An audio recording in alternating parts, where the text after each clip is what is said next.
Clinic देहाती और गरीब औरतों से भरा पड़ा था और डॉक्टर गजाला बड़े इन्हमाक और मोहब्बत के साथ मरीजों को देखती और नुस्खा लिखती थी। सूखे सूखे मरियल से गंदे मंदे बच्चों को जब वो बड़े प्यार से देखती तो उनकी माएं उसको हजारों दुआएं देती। उस नेक दिल डॉक्टर की न सिर्फ उस गांव में बल्कि आसपास के तमाम गांव में बड़ी धूम थी। उसकी मोहब्बत और शफकत के तमाम कस्बों में चर्चे थे। गांव के लोगों के लिए हर वक्त उसका क्लिनिक खुला रहता था। दोपहर के 12 बजे थे, कमरे में चंद औरतें रह गई थीं। आपको क्या हुआ है? डॉक्टर गजाला ने एक बूढ़ी औरत की तरफ देखा। बुढ़िया ने उसे अपनी तकलीफ बताई और गजाला मरीजा को देखने के बाद नुस्खा तजवीज करने लगी और वो बुढ़िया उसे दुआएं देने लगी। अल्लाह तुम्हें खुश रखे बेटी, मैं भी तुम्हारी माँ के बराबर ही हूँ। अभी बुढ़िया आगे कुछ कहती कि गजाला एकदम गुस्से से सुर्ख चेहरा लिए उठ खड़ी हुई। मेरी कोई माँ नहीं है, खबरदार जो खुद को मेरी माँ कहा। वो आंधी तूफान की तरह अपनी क्लिनिक से निकलकर कमरे में आ गई। सब औरतें सहम कर उसे देखने लगी। ये आज डॉक्टरनी को क्या हो गया? पहले तो कभी इसके चेहरे पर बल तक न आया था। आज पहली बार इस कदर गुस्से में देखकर सबके जहनों में ये सवाल था। दूसरी सुबह भी वो क्लिनिक में न बैठ सकी। खराबी तबीयत का बहाना करके कमरे में पड़ी रही। याद माजी अजाब है यारब, छीन ले मुझसे हाफिजा मेरा। गजाला ने ये शेर पढ़ते हुए कर्ब से बेख्वाब आंखें बंद कर ली और बेचैन होकर करवट बदली। साथ ही गुजरे हुए दिन किसी फिल्म की तरह वाजे होते चले गए। वो दिन बचपन के कितने अच्छे थे, ना कोई फिक्र ना कोई परेशानी, प्यार करने वाले शफीक अम्मी अबू, छोटा सा भाई जो सबकी तवज्जो का मरकज था। अबू की तनख्वाह 400 रुपये माहवार हुआ करती थी। बड़े सुकून के साथ वो लोग सादा सी जिंदगी गुजार रहे थे। अबू चाहते थे कि बच्चे आला तालीम हासिल करें, लेकिन अपने मुल्क में रहकर तो इन ख्वाबों की ताबीर नहीं मिल सकती थी। इसलिए उन्होंने वीजा बनवाना शुरू कर दिया। किस्मत मेहरबान हुई और देखते ही देखते वीजा बन गया और अबू कुवैत में एक अच्छी कंपनी में नौकरी करने लगे। अब दिन फिरने लगे। अबू के बचपन के दोस्त अनवर थे, जिन्हें हम सब चचा अनवर कहते थे। उनके साथ हमारे ताल्लुकात बिल्कुल सगे चचों जैसे थे। उनकी 2 बेटियां थीं, एक बेटा था और उनकी बीवी को भी हम चची ही कहते थे। अम्मी जो कि घरेलू औरत थी, पढ़ी लिखी भी नहीं थी, इसलिए अबू ने चचा के सपोर्ट ये जिम्मा किया कि हर माह वो बैंक से रकम जो अबू भेजते थे लाकर अम्मी को दिया करेंगे। दूसरे भी बाहर के काम चचा के जिम्मे थे। अब चचा का हमारे घर आना जाना बढ़ गया। 9 माह बाद अबू 3 माह के लिए घर आते थे और चचा के घर वालों के लिए भी बहुत से तोहफे और कपड़े लेकर आते थे। मेरे छोटे भाई को अम्मी ने अबू की ख्वाहिश के मुताबिक नर्सरी में दाखिल करा दिया। मैं भी प्राइमरी से हाई स्कूल में आ गई और जिंदगी अमीराना ठाट के साथ गुजरने लगी। मुझे फितरी तौर पर यह एहसास था कि अब्बू हमारे सुख की खातिर वतन, घर, बीवी, बच्चों और रिश्तेदारों से दूर कमाने गए हैं। इसीलिए मेरी तमाम हमदर्दियां अम्मी से ज्यादा अब्बू के साथ थीं। अब्बू जब छुट्टी पर आते तो हमारे दिन ईद की तरह हो जाते और जब वो जाते तो वैसे ही उदासी छाने लगती। मैं फर्स्ट ईयर में आ गई, मेरा छोटा भाई सेकेंडरी स्कूल में आ गया। मुझे डॉक्टर बनने का शौक जुनून की हद तक था और मेरे भाई को इंजीनियर बनने का शौक था। इसी असना में हमारा एक और भाई पैदा हुआ जिसका नाम हमने जुनैद रखा। उससे पहले वाले भाई का नाम हमाद था। चचा अनवर की बड़ी बेटी की शादी हो गई तब अबू और चचा ने अपनी दोस्ती दायमी रिश्तों में जकड़ने के लिए मेरा निकाह उनके बेटे जावेद के साथ कर दिया। इस फैसले पर मेरी और जावेद की मर्जी भी शामिल थी, इसलिए हम दोनों ही फूल की तरह खिल उठे। जावेद आला तालीम के लिए बाहर चले गए। मैं सेकेंड ईयर में थी कि एक रोज मैं कॉलेज से वापस आई। आज मैं एक पीरियड पहले आ गई थी। अम्मी से कोई काम था, इसलिए सीधी उनके कमरे ही की तरफ आ गई और पर्दा उठाकर अंदर दाखिल हो गई। तब मैंने देखा कि अनवर, चचा और अम्मी एक ही मसहरी पर करीब करीब बैठे थे, बल्कि चचा तकरीबन अम्मी के ऊपर झुके हुए थे। मुझे अचानक देखकर दोनों संभल गए। तब शक का जहर मेरे रगों में समा गया और मुझे पहली बार चचा से सख्त नफरत महसूस हुई। चचा ने शायद सूरत हाल महसूस कर ली, इसलिए खुद ही चले गए। पहले भी चचा और अम्मी बहुत ही आपस में मजाक करते थे, लेकिन मुझे कभी कोई शक नहीं हुआ, बल्कि मैं तो इसे बरसों की बेतकल्लुफी समझती थी। फिर मैंने मुख्तलिफ औकात में घर आना शुरू कर दिया और 1-2 बार और मैंने इसी तरीके से अम्मी और चचा अनवर को, जो कि होने वाले मेरे ससुर भी थे, रंगे हाथों पकड़ा। मेरी नफरत में रोज बरोज इजाफा होता गया। मैं इस ख्याल को वहम कहकर दिल से निकालने की कोशिश करती, मगर दिमाग इसे यकीन कहता। लेकिन जब मैं अम्मी की मासूम और भोली भाली सूरत देखती तब डामाडोल हो जाती और खुद को मलामत करती, तौबा इस्तगफार पढ़ती। लाख ये ख्याल दिल से निकालती मगर ये ख्याल मेरा पीछा छोड़ने का नाम ना लेता। एक रोज हमारी नानी अम्मा आई हुई थी। नानी अम्मा हमें बहुत चाहती थी। मैं उनके लिए किचन में चाय बना रही थी। चाय तैयार करके मैंने ट्रॉली में रखी, ले जाने लगी। जब मैं ड्राइंग रूम के दरवाजे के करीब आई तब नानी अम्मी की दबी दबी आवाज सुनी। वो सख्त लहजे में कह रही थी, देखो होशिया, अब तुम ये सारी बातें छोड़ दो। ये भी तो सोचो कि गजल अनवर की बहू होने वाली है और तुम्हारे बच्चे जवान हो गए हैं। जो दूर परदेस कमाने के लिए तुम्हारा शोहर गया हुआ है उसे तुम पर कितना एतमाद है। जब उसे इस गिरी हुई हरकत का इल्म होगा जो तुम और अनवर कर रहे हो तो इस घर के दरो दीवार की तबाही काबिले दीद होगी। तुम कैसी माँ हो? शोहर की इज्जत का ना सही औलाद का तो ख्याल होना चाहिए तुम्हें। नानी खामोश हो गई और अम्मी की तरफ मुकम्मल खामोशी थी। मेरा ये हाल था कि काटो तो बदन में खून नहीं। अचानक मेरा भाई हमाद बाजी बाजी पुकारता हुआ आ गया और मैं पर्दा उठाकर अंदर दाखिल हो गई। अम्मी जो सोफे पर सर झुकाए बैठी थी सीधी होकर बैठ गई। हमाद तुम्हें बुला रहा है गजल बेटा, तुम जाओ, हम खुद चाय बना लेंगे, नानी ने मुझसे कहा। मैं लरसते कदमों से कमरे में आकर बेड पर गिर गई। अब मेरा इस घर में बिल्कुल दिल ना लगता था। अम्मी से मुझे वो मोहब्बत ना रही थी। मैं उनका सामना करने से भी कतराती थी। अम्मी की शक्ल देखती तो मुझे घिन आती थी। मेरे वो सारे शकूक यकीन में तब्दील हो गए। इन तमाम चीजों के बावजूद अम्मी और मेरे होने वाले सुसर अनवर चचा के मामूलात में कोई ज्यादा फर्क ना आया था।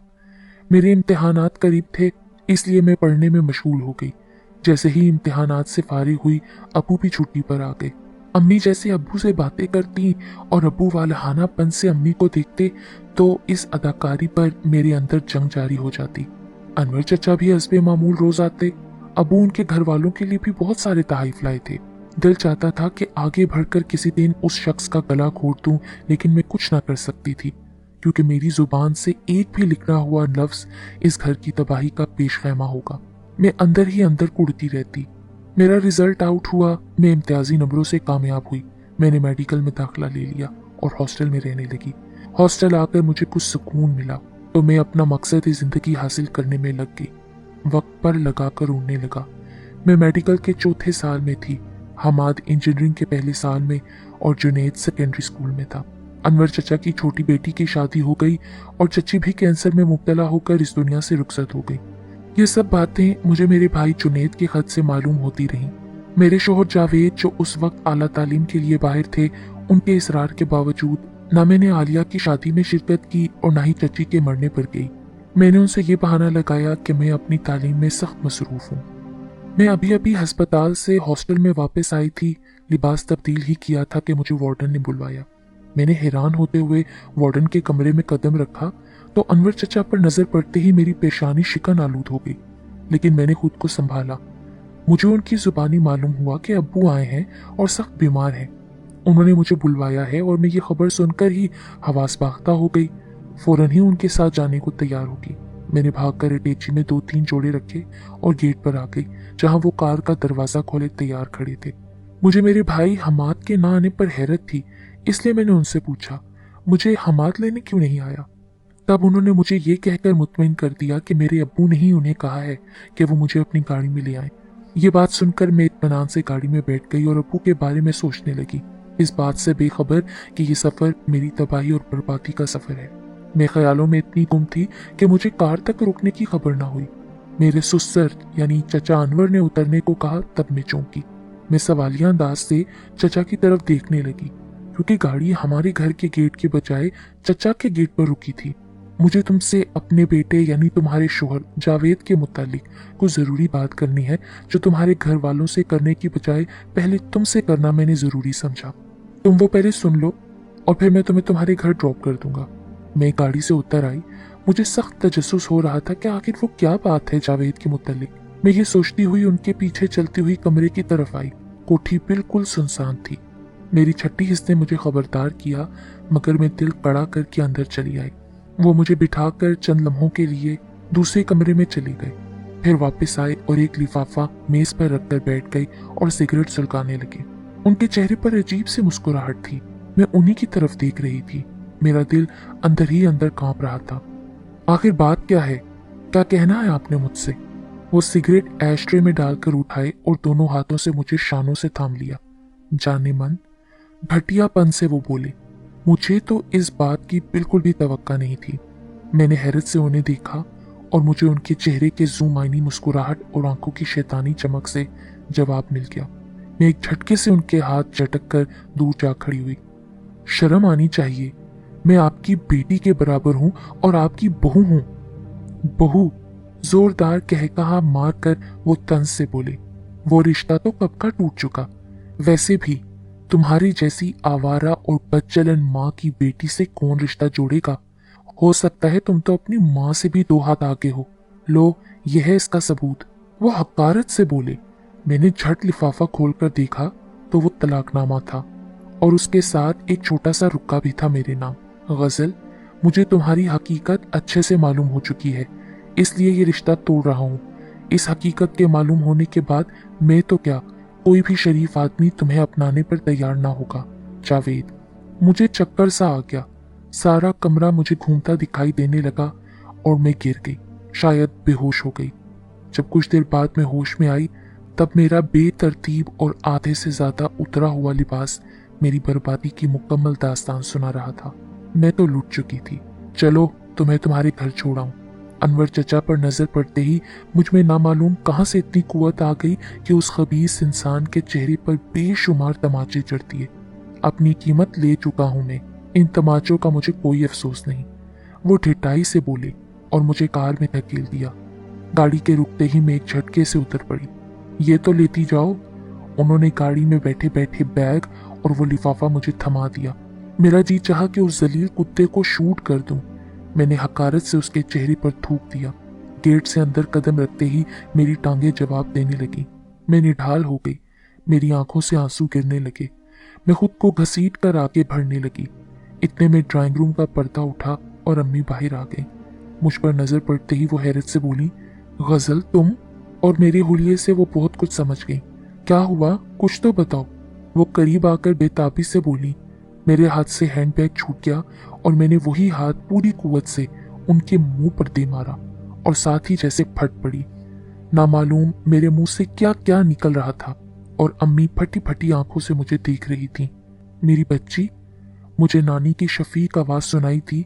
अम्मी और मेरे दरमियान होने वाली गुफ्तगू को सुनकर अम्मी के पीछे से निकलती हुई वो मेरे करीब आई और मैंने अपने चकराते हुए वजूद को किसी टूटे हुए शहतीर के साथ उनकी आगोश में डाल दिया। जब मुझे होश आया तब पता चला कि मैं 1 माह बाद होश में आई हूँ। मैं नानी के घर पर थी। मुझे ये देखकर बहुत इत्मीनान हुआ कि मेरे दोनों भाई भी उस वक्त मेरे पास मौजूद थे। वो मुझे होश में आता देखकर बहुत खुश हुए। आप भी, अल्लाह का शुक्र है आपको होश आ गया। नानी ने हम तीनों को देखकर बहुत सी दुआएं दी और नमाज पढ़ने चली गई। मेरे दोनों भाई हम्माद और जुनैद मेरे पास बैठ गए। पता नहीं आजकल हमारे घर पर आफतें क्यों नाजिल हो रही हैं। जिस रोज आप बेहोश हुई उसी रोज से अम्मी भी बिल्कुल चुप रहती हैं। मेरे साथ उसी शाम अनवर चचा के घर गई थी, लेकिन पड़ोसियों ने बताया कि वो तो ये मकान छोड़कर जा चुके हैं। फिर मेरे एक दोस्त ने बताया कि वो अमेरिका अपने बेटे के पास चले गए हैं। कल शाम अम्मी ने पूछा कि गजल कैसी है। मैंने बताया कि आपी को अभी भी होश नहीं आया, तो वो खामोशी से कमरे में चली गई। रात अचानक उन्हें दौरा पड़ा, अब वो अस्पताल नहीं है। परसों हमने अब्बू को भी कुवैत तार भेज दिया है। उनका जवाबी तार आया है कि वो कल शाम पहुंच रहे हैं। अल्लाह करे अम्मी भी ठीक हो जाए। अब्बू के आने का सुनकर मुझे बहुत खुशी हुई। दूसरी शाम को अब्बू एयरपोर्ट से सीधे मेरे ही पास आए और मैं उनके गले लगकर खूब रोई, इतना कि उन्हें भी रुला दिया। अरे बेटा, इतना मत रो, इतनी सी बात का इतना दुख। भाई देखना, हम अपनी बेटी के लिए ऐसा लड़का तलाश करेंगे कि ऐसे 10 जावेद भी उसका मुकाबला न कर सकेंगे। मेरी बेटी क्या किसी से कम है?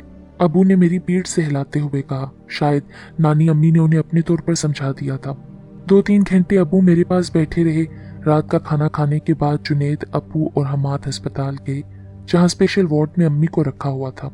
अबू पर नजर पड़ते ही अम्मी ने चौंक कर सर उठाया और खाली खाली नजरों से देखती रही। जैसे ही अबू उनके करीब गए वो उछलकर एक तरफ हट गई।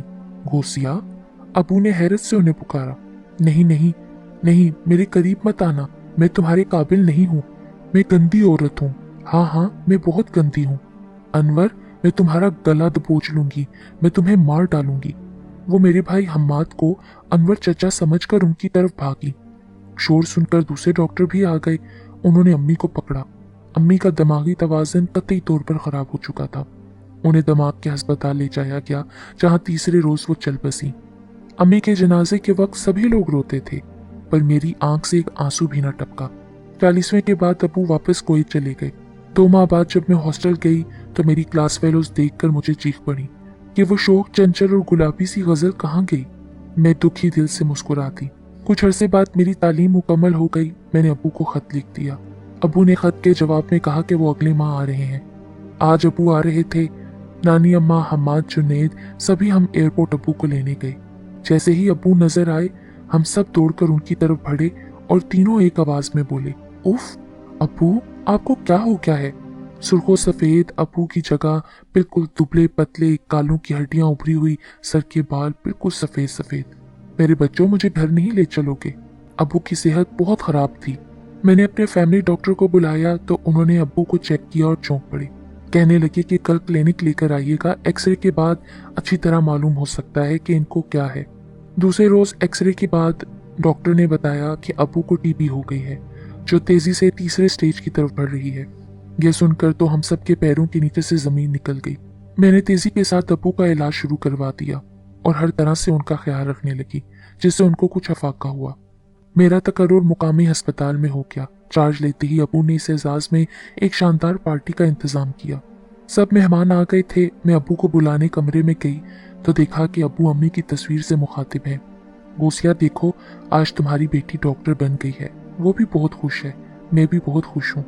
मुझे मेरी परदेस में काटी हुई मेहनत का सिला मिल गया है। मेरे तो रगों पे में नागवारी की लहर दौड़ गई। अबू, सब आ चुके हैं, चलिए, सब आपका इंतजार कर रहे हैं। एक रोज अब्बू नानी से कहने लगे कि अब मेरी शादी हो जानी चाहिए, मगर मैंने माजरत के साथ इनकार कर दिया। जब नानी ने मुझसे घर बसाने को कहा तो मैंने उनकी गोद में सर रखा और सिसक पड़ी। नानी, आपको तो सब कुछ मालूम है ना, फिर भी आप मुझसे कह रही हैं? बताइए, मेरे पास किसी को देने के लिए क्या है? मेरा सब कुछ तो मुझसे छिन चुका है। क्या आप चाहती हैं मैं किसी को धोखा दूं? बाद में अगर जवाब तलबी हुई तो उसमें रुसवाई का जिम्मेदार कौन होगा? मेरी बर्बादी की दास्तान सुनाकर किस किस को आप मुतमईन कर सकेंगी? अगर आप किसी को मुतमईन कर सकें तो मुझे कोई एतराज नहीं। बताइए, कहाँ से दास्तान सुनाएंगी आप, और मुझे इस एहसास से शर्मिंदगी से बचा सकेंगी कि मेरे साबका ससुर ने ही मेरी इज्जत लूटी थी? क्या मैं सर उठाकर जी सकूंगी? नानी अम्मा भीगी भीगी आंखों के साथ मुझे इस तरह देख रही थी जैसे कह रही हो, नहीं बेटी, ये जमाना इतना फराग दिल नहीं है, और बेगुनाह होने के बावजूद लड़की को ही गुनहगार कहा जाता है। उसका वजूद भटकी रूह बनकर रह जाता है। उस दिन के बाद से मेरी शादी की बात खत्म होकर रह गई। अबू जो बज़ाहिर बिल्कुल ठीक थे, एक दिन अचानक चुपके से हमसे मुंह मोड़ गए। एक कयामत थी जो आई और गुजर गई। वक्त फिर से पड़ लगाकर उड़ने लगा। अपनी अपनी जगह सब संभल गए। भाइयों की भी शादियां हो गई। मेरी ट्रांसफर दूसरी जगह हो गई। मैं इसी तैयारी में लगी हुई थी। शॉपिंग के बाद मैं सीट संभालती हुई गाड़ी में बैठ गई। मेरा भाई जुनैद बहुत से शॉपर्स पीछे गाड़ी में रखते हुए ड्राइविंग सीट पर बैठ चुका था। अरे आप ही, मैं अभी आया, एक बहुत जरूरी चीज तो मैं लेना भूल गया।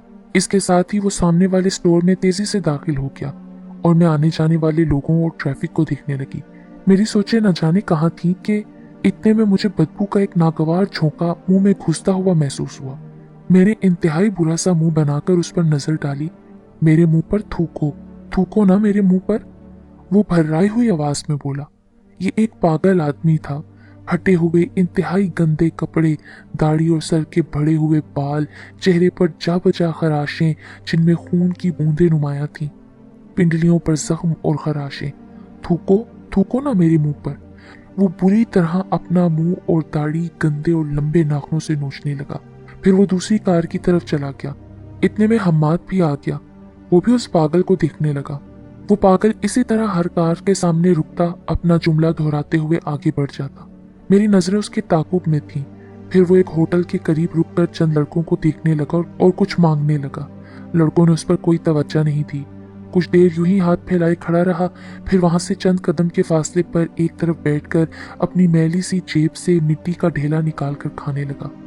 यह मंजर देखने की मुझ में ताब नहीं थी। मैंने आंखें मूंद ली। उसके बाद मुझे अक्सर वो पागल बूढ़ा याद आ जाता और मैं तौबा तौबा करने लगती कि अल्लाह इस जिल्लत से बचाए। जब अबू ना रहे तो नानी अम्मा का बूढ़ा वजूद कहाँ तक साथ देता। एक दिन वो भी तन्हा छोड़कर अपने खालिक की हकीकी से जा मिली। तब मैंने शहर की फिजा से उकता कर अपना ट्रांसफर इस छोटे से गांव में करवा लिया। मेरे भाइयों के खत मुझे हर तीसरे रोज बड़ी पाबंदी से आते हैं। मेरे क्लिनिक का कंपाउंडर और नर्स दोनों मियाँ बीवी थे। मैं जब उन दोनों को देखती तो मुझे उन दोनों पर बहुत रश्क होता था कि इन दोनों की जिंदगी किस कदर सादा और पुरसकून है। उस वक्त एक अनजाना सा दुख मेरी रगों में सरायत कर जाता। एक दिन मुझे अपने भाई का खत मिला। उसमें लिखा था, आप भी एक अहम और चौंका देने वाली खबर। आपको वो पागल याद है ना, वही जो कहता था मेरे मुंह पर थूको? हाँ, वही बेचारा आज एक ट्रक के नीचे आकर बुरी तरह कुचला गया। मालूम है वो कौन था? वो अनवर चचा थे। इतने बड़े बिजनेसमैन ने रोटी के टुकड़ों के लिए अपने आखिरी दिन किस जलालत में गुजारे। नामालूम बेचारे चचा को किन गुनाहों की सजा मिली। मेरे जहन पर तो आप भी इस वाक़े का इतना गहरा असर हुआ, अल्लाह की पनाह। मैंने बारहा उसे देखा था, बिल्कुल न पहचान सका था उस दिन। वाकई ये खबर तो चौंका देने वाली थी। इज्जतों के कातिल को अल्लाह ताला ने किस कदर इबरतनाक सजा दी थी। मेरी आंखों में वो मंजर घूम गया जब वो मिट्टी का ढेला खा रहा था। मेरे दुश्मन को तो सजा मिल चुकी थी, मगर मुझे ये कैसी सजा मिल रही थी कि मैं तन्हा रह गई थी। रात की तन्हाई मुझे काटने को दौड़ती थी। दिन की सारी रौनकें मुझे बेमजा लगती थी। मेरी हर आरजू तृष्णा रह गई थी। मैं तन्हाई से बहुत घबराती थी, मगर मैं तन्हा रहने पर मजबूर थी। मेरी बर्बादी का जिम्मेदार कौन था?